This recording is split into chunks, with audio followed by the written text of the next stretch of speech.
Hello बच्चों, आइए प्रश्न समझते हैं। हमारा प्रश्न है, किसी क्षेत्र विशेष में समष्टि घनत्व को मापन के लिए आपेक्षिक घनत्व को उपयोग किए जाने का निम्न में से कौन सा एक उदाहरण नहीं है।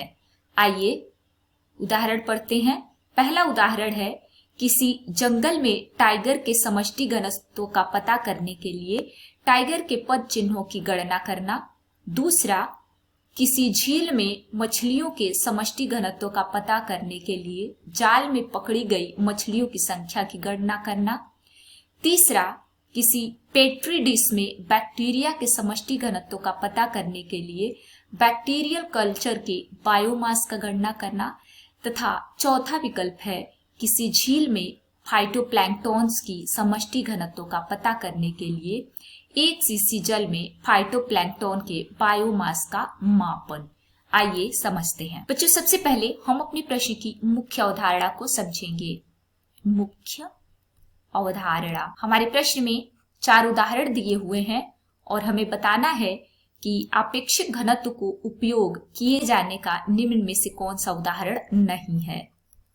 आइए लिखें, आपेक्षिक घनत्व। आइए समझते हैं। बच्चों, जो सबसे पहला वाला उदाहरण है कि किसी जंगल में टाइगर के समष्टि घनत्व का पता करने के लिए टाइगर के पद चिन्हों की गणना करना, ये बिल्कुल ही सही है। यदि हम टाइगर के पद चिन्हों की गणना करते हैं, यदि हम टाइगर के पद चिन्हों की गणना करेंगे, हम पद चिन्हों की गणना से हम किसी क्षेत्र विशेष में समष्टि घनत्व को माप सकते हैं। समष्टि घनत्व, तो यह एक सही उदाहरण है समष्टि घनत्व के लिए। दूसरा है, किसी झील में मछलियों के समष्टि घनत्व का पता करने के लिए जाल में पकड़ी गई मछलियों की संख्या की गणना करना।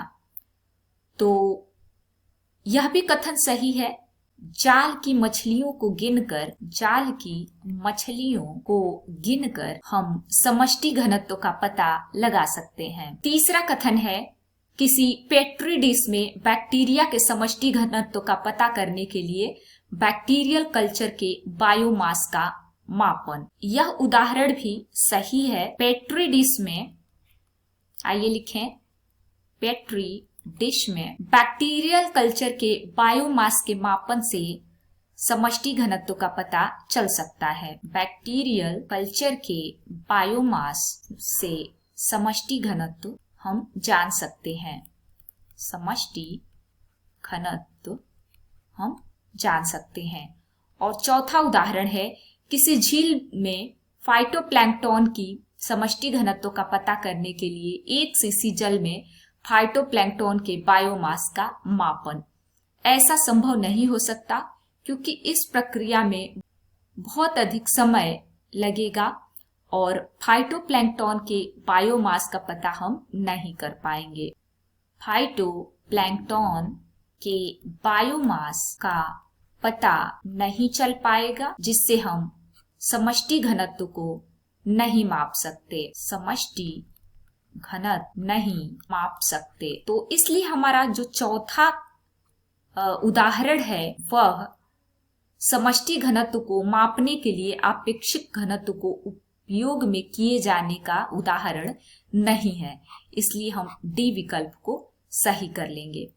उम्मीद है आपको प्रश्न समझ में आ गया होगा। धन्यवाद।